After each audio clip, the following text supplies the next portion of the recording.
Cherupuzha police station സൗകര്യങ്ങളില്ലാതെ വീർപ്പുമുട്ടതിനിടെ പുതിയ കെട്ടിടം നിർമ്മിക്കാനുള്ള നടപടികൾ വീണ്ടും സജീവമായി. സ്റ്റേഷന് വേണ്ടി അനുയോജ്യമായ സ്ഥലം കണ്ടെത്തുന്നതിന്റെ ഭാഗമായി ഉന്നതതല സംഘം ചെറുപുഴയിൽ വിവിധ സ്ഥലങ്ങളിൽ സന്ദർശിച്ച് പരിശോധന നടത്തി. ചെറുപുഴ ബസ് സ്റ്റാൻഡിന് സമീപത്തെ മത്സ്യമാർക്കറ്റ് പ്രദേശവും ഭൂതാനം റോഡരികിലെ സ്ഥലവുമാണ് പ്രധാനമായും സംഘം പരിശോധിച്ചത്. പോലീസ് സ്റ്റേഷൻ പ്രവർത്തനങ്ങൾക്ക് ആവശ്യമായ സ്ഥലവിസ്തൃതി, വാഹന പാർക്കിംഗ് സൗകര്യം, പൊതുജനങ്ങൾക്ക് എളുപ്പത്തിൽ എത്തിച്ചേരാനാകുമോ തുടങ്ങിയ കാര്യങ്ങൾ സംഘം വിലയിരുത്തി. 10 വർഷം മുൻപാണ് ചെറുപുഴ പോലീസ് സ്റ്റേഷൻ നിലവിലെ കെട്ടിടത്തിൽ പ്രവർത്തനം ആരംഭിച്ചത്. എന്നാൽ കാലക്രമേണ കേസുകളും ജനസാന്ദ്രതയും വർദ്ധിച്ചതോടെ സ്റ്റേഷനിലെ സ്ഥലപരിമിതി രൂക്ഷമായി. പരാതിക്കാരും പോലീസുകാരും ഒരേ സമയം എത്തുമ്പോൾ പോലും ആവശ്യമായ സൗകര്യങ്ങൾ ലഭിക്കാത്ത അവസ്ഥയാണ് നിലവിലുള്ളത്.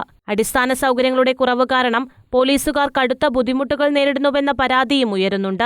സ്റ്റേഷന് പുതിയ കെട്ടിടം നിർമ്മിക്കാൻ സർക്കാർ നേരത്തെ തന്നെ ഫണ്ട് അനുവദിച്ചിരുന്നുവെങ്കിലും അനുയോജ്യമായ സ്ഥലം കണ്ടെത്താൻ കഴിയാതിരുന്നതിനാൽ പദ്ധതി നീണ്ടുപോകുകയായിരുന്നു. ഇതോടെയാണ് ചെറുപുഴ പഞ്ചായത്ത് ഭരണസമിതി ഇടപെട്ട് നടപടികൾ വേഗത്തിലാക്കിയത്.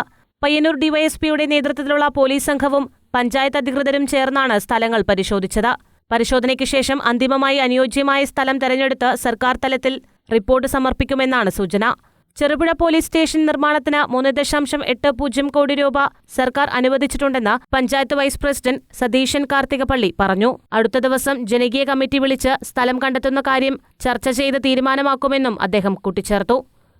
അപ്പം ചെറുപുഴ പഞ്ചായത്തിൽ ഇപ്പം സ്വന്തമായിട്ട് പോലീസ് സ്റ്റേഷൻ്റെ കെട്ടിടമില്ലാത്തതുകൊണ്ട് കഴിഞ്ഞ ഭരണസമിതി കാലഘട്ടത്തിൽ തന്നെ ഏകദേശം 5 കോടി രൂപയുടെ അടുത്ത് അതിൻ്റെ പോലീസ് സ്റ്റേഷൻ നിർമ്മിക്കാനുള്ള ഒരു ഫണ്ട് അനുവദിച്ചിരുന്നു. ഇപ്പോൾ എങ്കിൽ പോലും പഞ്ചായത്തിൽ അതിന് പോലീസ് സ്റ്റേഷൻ സ്വന്തമായിട്ട് സ്ഥല സൗകര്യം ഇല്ലാത്തതുകൊണ്ട് കഴിഞ്ഞ ദിവസം പോലീസ് ഡിപ്പാർട്ട്മെൻറ്റിൻ്റെ DYSP അടക്കമുള്ളവർ പഞ്ചായത്തിൽ വരികയും ഞങ്ങൾ സംയുക്തമായിട്ടൊരു പരിശോധനയൊക്കെ നടത്തി അതിനാവശ്യമായൊരു സ്ഥല സൗകര്യം ഒരുക്കാനുള്ള ശ്രമം നടക്കുകയാണ്. അപ്പം പഞ്ചായത്തിൻ്റെ പല സ്ഥലങ്ങളും പഞ്ചായത്തിൻ്റെ അധീനമുള്ള സ്ഥലങ്ങളൊക്കെ നോക്കിയെങ്കിലും അതിനൊരു റോഡ് ആക്സസും അതിൻ്റെ അത്ര സൗകര്യപ്രദമായ സ്ഥലങ്ങളല്ല ഉള്ളത്. പുതിയൊരു സ്ഥലം കണ്ടെത്താൻ വേണ്ടി പഞ്ചായത്ത് ഭരണസമിതി ശ്രദ്ധിക്കുകയാണ്. News bureau, Cherupuzha.